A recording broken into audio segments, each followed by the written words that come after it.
Have you ever felt the pull to pivot or to leap into a new field and make a huge change in your career or personal journey?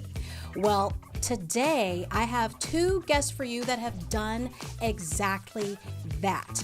And they are excited to bring their story to you. My first guest, Catherine Rose, went from Wall Street executive to Forbes top 1,000 innovators. And on the next level stage, I have got a woman who went from Cirque du Soleil to finance.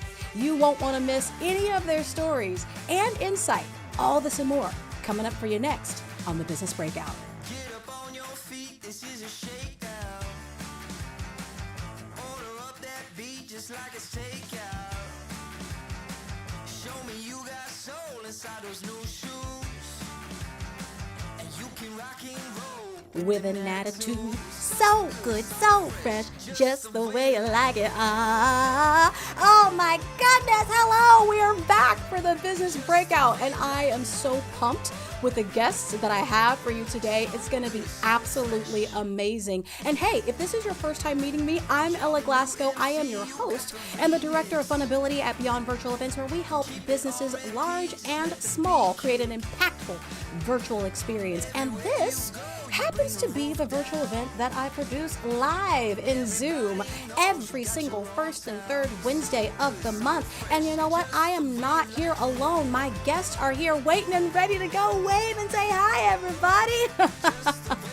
They are excited to be with you today. And you know, I am incredibly excited to see them today. It's going to be so much fun having them on the show today. I hope that you are pumped. If you're here watching with me live, then let me know that you're here with me live. Give me a hashtag live.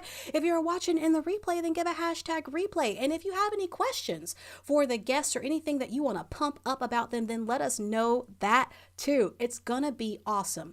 And we're going to be talking about pulling up and pivoting and all of those things. And you know, when you are trying to pivot, if you are someone that has been looking to get into a new career and you're not sure how to do that and you're not sure where to start, I would tell you one of the best places to start is LinkedIn. If you haven't heard me say it before, I have drunk that LinkedIn Kool-Aid, and I want you to be able to know how to show up and be your best on LinkedIn, a platform where you can meet the people that you need to make the moves that you need to make. But in order to be able to do that, you need to know how to use the moves and work on those LinkedIn streets.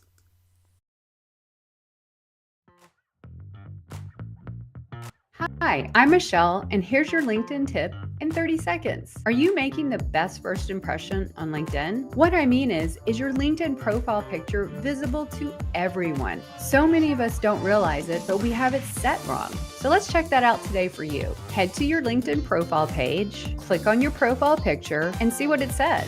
If it doesn't say everyone, then you need to fix it. And it's just a quick little fix. Click on everybody so you'll have that eyeball icon visible. And now everyone, second degree connections, third degree connections, anyone on the internet can see your gorgeous face. That works on desktop or mobile, so don't forget, go do that today and let's make your best first impression.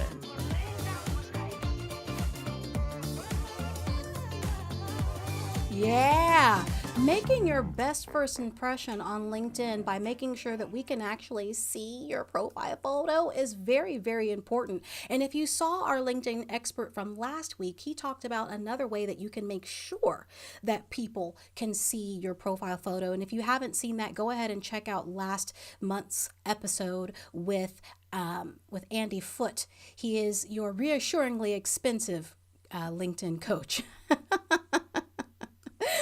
And you know, when it comes to visibility on LinkedIn, it is really important for you to be able to be visible and to be able to make an impact in the world that you're trying to get into. And my first guest has made an impact in her world as well. She is the author of 9 books. She is a former Wall Street powerhouse and a member of the prestigious NASDAQ Milestone Makers program. She has turned into a tech innovator and is on a mission to democratize access to those tech channels. And I want you to please give a warm welcome to my friend, my guest, Miss Catherine Rose. Hey, Catherine! Hello. Thanks so much for having me. I am so excited to have you on the show today. I've gotten to know you for a number of reasons, besides the fact that, yes, you are one of my clients as well. That is true. that is fabulous. And I love that. And I love what it is that you do. The people that I enjoy working with, I love the mission that they have, and I love learning more about their world. And for you, Catherine, you have been on an incredible journey. You have done so many things. And when it comes to what it is that you've done, can you tell us a little bit about where you've come from, being from Wall Street to where you are now? Like, that is an absolutely, some way seem crazy move. Oh, it was crazy. I mean, that's for sure. So I think a lot of times, especially for women, we start businesses either by circumstance or by design. And so my first foray into the business and entrepreneurship world was by circumstance. So as you mentioned, I was on Wall Street and it was 2007. And I was 8.5 months pregnant with my son, and the mortgage market melted down. They shut our division. And so, I didn't have a job. Just about to have a brand new baby, and my mom had a brain aneurysm that left her paraplegic. So within 3 months, I lost my job, had the new baby, and had to try and help take care of my mom. And so it was a really incredibly stressful time, as you can imagine. And but I also knew I had to reinvent myself. I had to figure out something to do, and I couldn't go run and get a full-time job. So I've been in sales most of my career. So I went back to all my old customers and I said, what can I do? I can do sales training or marketing. And they all said that they wanted their websites to come up first in searches on Google. And I thought, well, how hard could that be? Turns out it's pretty hard. I didn't even know it was called search engine optimization or anything. And so I had to learn it. And so that's what I did. I went out and I started learning it. But people wanted me to take their course or read their book, kind of like today, very passive opportunities. And I was like, I'm pretty smart. Like, if someone could just show me how to do it. And so that's what I did. I found someone, I paid a little bit for their time. They showed me.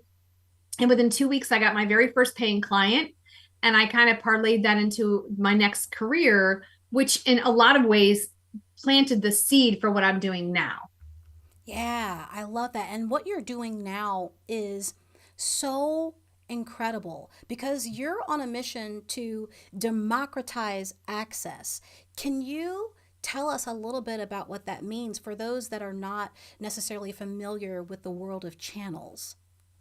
Well, I think it's the idea overall is to break down the barriers, and the idea where, you don't have to pay me for a 6 months sales consulting agreement, an arrangement in order for me to help you. That'd be great. Sure, you can. But if you could just schedule a time with me, just like what I did, right? If I could just schedule a quick consultation with me, half the time, especially with small businesses, that's all they need. They just need to get unstuck. They need to know that they're either going in the right direction, or maybe they think about things a little bit differently. So it's breaking down those barriers and giving people the opportunity to access the expertise that they need.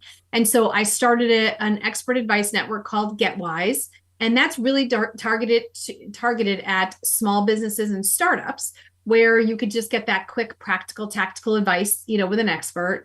And then we also stood one up for the IT tech channel. It's a very specialized niche. And we did that because a lot of those small businesses also, need the help, but it's a very specialized world. Yeah, yeah.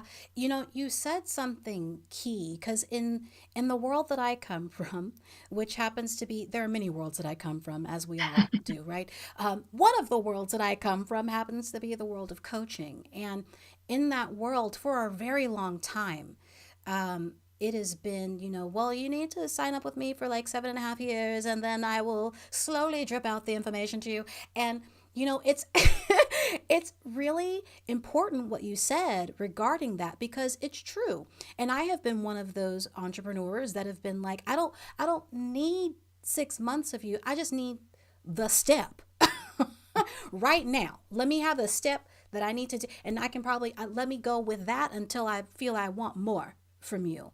So I think it's really incredibly unique. And I've already told you this. What you're doing is unique in the world of coaching on any spectrum, be it in tech or anywhere else. So I commend you for making that happen. And for you, being a woman in the space that you're in, how has that affected you? Has it affected you in any way or have you seen effects of that being a woman in the tech space, in the Wall Street space, to move forward with what it is that you're trying to do? So I guess the answer is yes and no. So I specifically went into sales because at the end of the day, like, your numbers are your numbers, right? So it didn't matter necessarily, it didn't stop my forward trajectory, being in because I had numbers. I had to outsell my male counterparts 2 to 1, but I was still making commission, so I didn't care, right? So I think that and I've been in male dominated fields most of my career, and some of my my biggest supporters and and sponsors have been men. So I have had a great run of that. I've also had challenges, particularly being a woman. When I started my company as a startup, we get less than 1% of the investment capital, and it's 100% true. It's painful and soul sucking. And so the good news for me is I can sell. So I was able to be like, you know what? I'm not going to go down that road. I'm going to go and sell, and I'm going to go make a product that people want and be able to sell it. And so we're bootstrapping our way. It's a little bit slower than I'd like, of course, but it's working. So, I think a lot of it is, I also think with women, we're very resourceful. So we're like, hey, this door closed. Well, there's a window there. I'm going to jump through that. You know what I mean? Like, Yeah. It's really just trying to, the art of the pivot, I guess, I think we've mastered that pretty well. Yeah, I think you have too. And I want to ask you, because there's so many things that I could ask you, and we have a limited time. And I want to ask you if there was one thing that you would tell someone who is wanting to make a leap from that place that they've gotten so used to into something that's completely outside of their element. What's the one thing that you would tell them that they need to be either aware of or do? I think the first thing is that the main thing is resilience, because this is not easy. And I always say this, and I think I've said this to you in the past, Ella, too, is we have to stop this glamorization of entrepreneurship, right? Where you see, oh, make 6 figures in 6 months. And no, you look at the top folks like Gary V, Mel Robbins, Brene Brown, even Oprah, right? I mean, it took them 10 years or 20 years to be an overnight success. So it's a journey. And you're going to have the high days, and you're going to have the super low days. So you're going to have to bring it all with you. And you're going to have to know that, today might not be great, but you have to look toward tomorrow.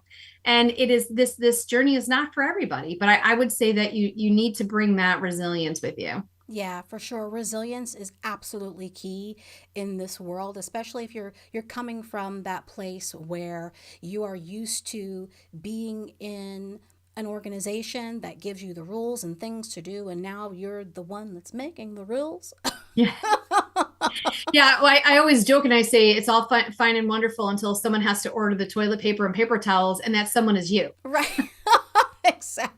Exactly that. Oh my goodness. Catherine, thank you so much for being here with me today. And this won't be the last time that we see your lovely face on the stage. So stick around, and I cannot wait to see you back here again. But for now, I have another guest that I want to introduce to you all. And she is someone that I have known. She just let us know here in Zoom that we have known each other for 2 decades. That is a long time, and we'll talk a little bit more about that. I mean, that is absolutely insane. And I'm excited for you to see what it is that she does. The reason why I met her 2 decades ago was because she and I were both in a show together for Cirque Dreams. Yes, we'll talk a little bit more about that later, how Ella got into Cirque.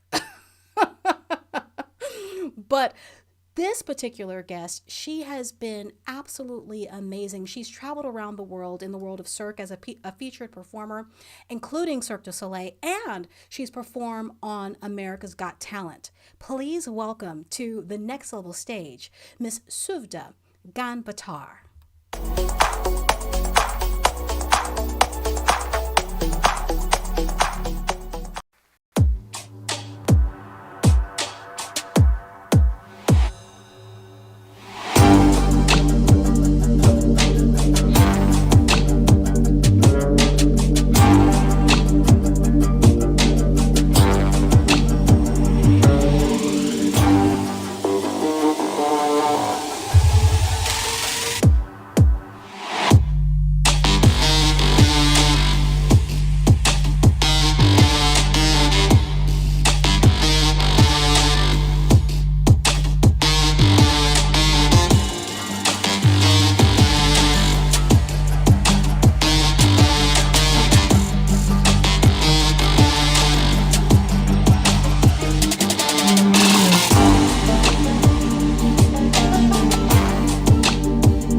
Oh my goodness. Oh my absolute goodness. Right? Aria says here in our Zoom room, she's saying, what year was that and how awesome? Everybody's saying, wow, yes. And I am fortunate enough to have actually experienced her doing that live and in person when I shared the stages with her. Like I said, she has been on America's Got Talent. She's been on stages around the world, and now she's getting into the world of finance. Can you please give a warm welcome to my friend of 2 decades, Miss Suvda Ganbatar. Hey, Suvda! Hi, everyone. Oh, my goodness. I'm so excited to have you here. I'm so glad that, you reached out at the time that you did, because it had been a minute since you and I had actually had a live conversation. And when you reached out to me, I was like, oh my gosh, I need to have you on my show because you're absolutely incredible. And I would love people to learn a little bit more about your story, because your story is quite a unique one in how you got from Cirque to where it is, what it is that you're doing right now. Can you tell us just a little bit? Sure. Thank you so much for having me on your show. This is amazing. I have been stalking and following her on social media. And then this show, I'm like, I want to be in one of her show one day. So thank you for having me here. So a little bit about me real quick. So I've been doing my contortion and aerial skills as a profession over 21 years. And I had a blast performing in front of American Got Talent stage, Cirque du Soleil, 6 different shows, Cirque Dreams, that where I met Ella, and Universal Circus, and on Broadway with Cirque Dreams in 2008. And the video you just saw was actually in Canada in Cirque du Soleil show in 2018. So, and when we in our prime time during our best show, we busy focusing in our art. We don't even think of, B plan, for the future, because we're so focused in our skill, right? And one common thing we all do when we got good money, let's buy a house. So that's what I did in 2016. And sadly, 2018, housing market went down, right? So that's the first thing we do with our money. And so companies doesn't provide retirement accounts, only we get workers' miscom. And after working with so many circus companies over 2 decades, I can see we don't have good benefit, and we don't have any education on finance or anything. So that's why I have been interested in all that. Yes, Yeah. I mean you're right. So when it comes to performers and creatives in general, the education in finance, we don't get it. We don't get it.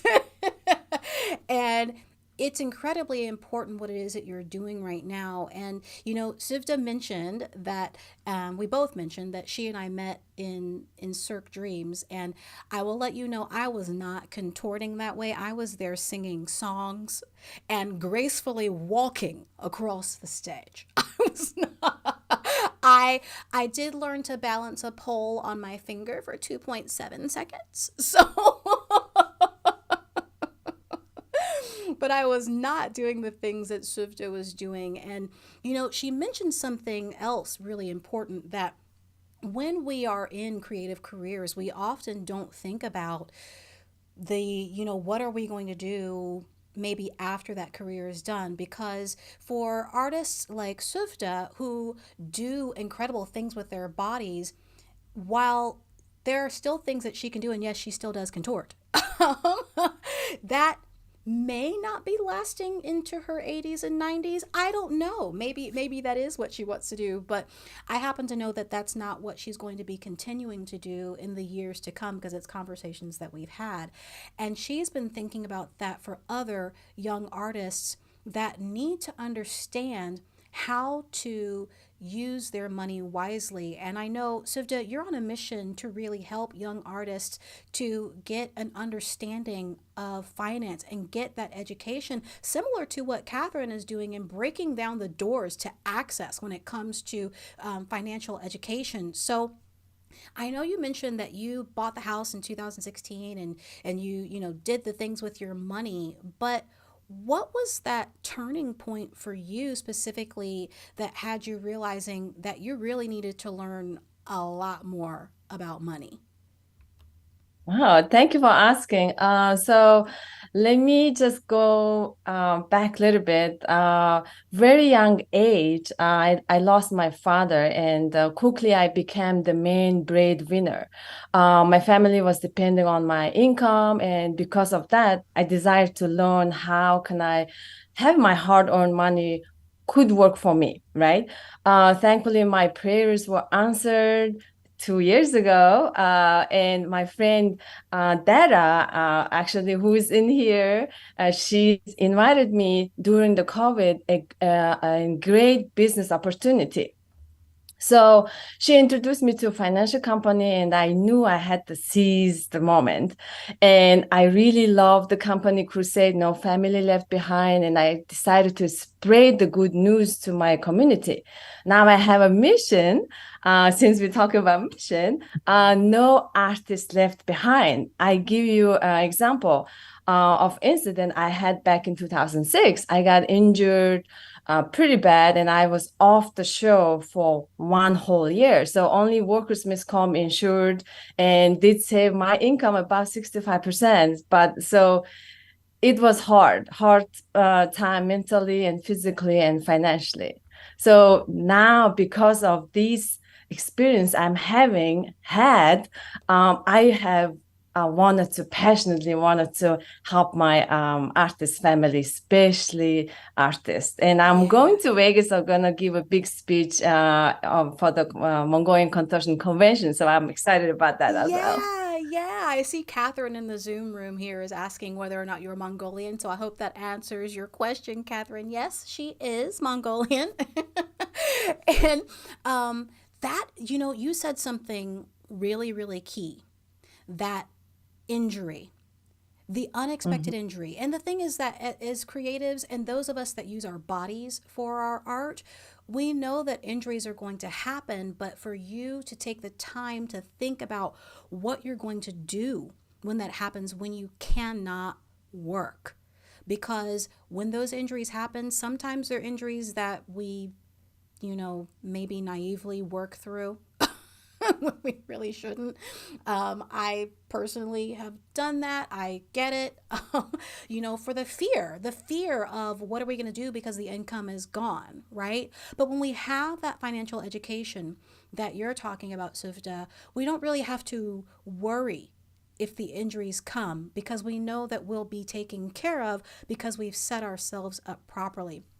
And so there is so much that we could still continue to talk about in this world of finance, but we have such a limited time today. And I want to ask you, Suvja, if there is one thing that you would tell a young artist, a young creative who is getting into their career, they're so excited about the things. What's the one thing that you would tell them they need to be aware of when it comes to their money? Oh, thank you so much for your opportunity to ask me that question.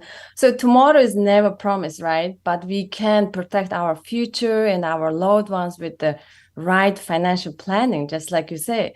I'm gonna leave you with this question. When was the last time you sit down with financial professional and review your finance? If you haven't, I highly recommend to prioritize that because we all prioritize our skill in art.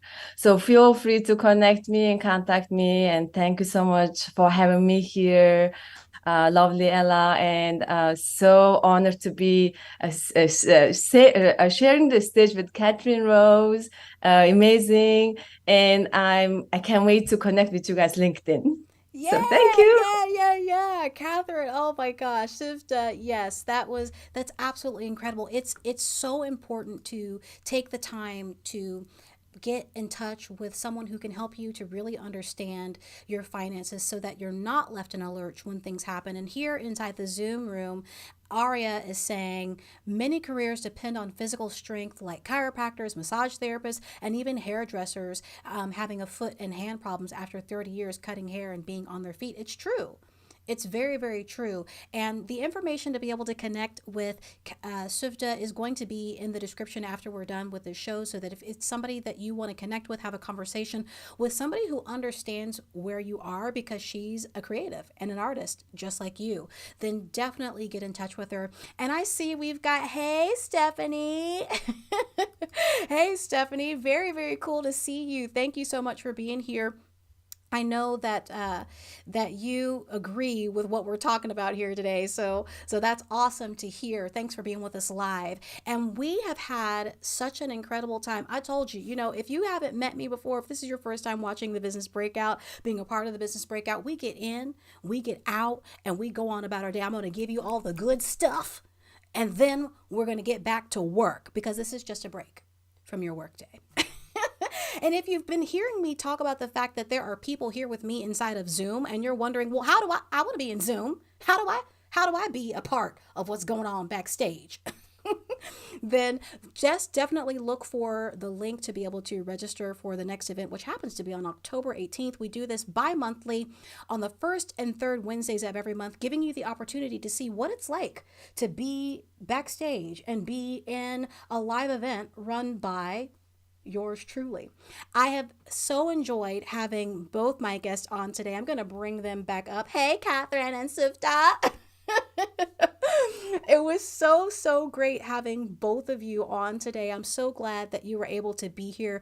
Thank you for giving us some insight into the worlds that you both live in. And before we go away and say goodbye to everyone, would you go ahead and I'll ask you first, Catherine, is there any last word that you want to leave people with regarding tech, channels, or your website?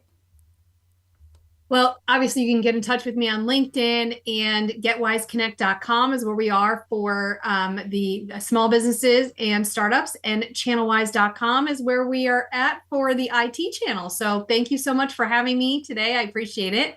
And good luck out there, everyone. Yeah. And Suvda, I'm going to ask you the same question. Is there anything else that you want to leave people with before we wave and say goodbye? I just want to say take action and definitely make your appointment with me. I have full of big offices, people helping every single of you one-on-one. And if you need question, contact me. And of course, I'm going to open LinkedIn because I actually didn't look into LinkedIn so much. I focus on Instagram, Facebook a lot. So that's one thing I'm going to do. And let's get in touch with you guys. And thank you and take action. Thank you so much, Suvda. Yes, take action. Take action. Remember that you are not alone in this world. You have help if you need it. If you need it for your virtual event, you have me. If you need it for channels, you've got Catherine. And if you need it for financial help and you're a creative, then you've definitely got Suvda. Thank you so much for being here with me. Whether you've been here with us live or in the replay, we can't wait to see you next time, and we love everything about you. We'll see you on the next Business Breakout.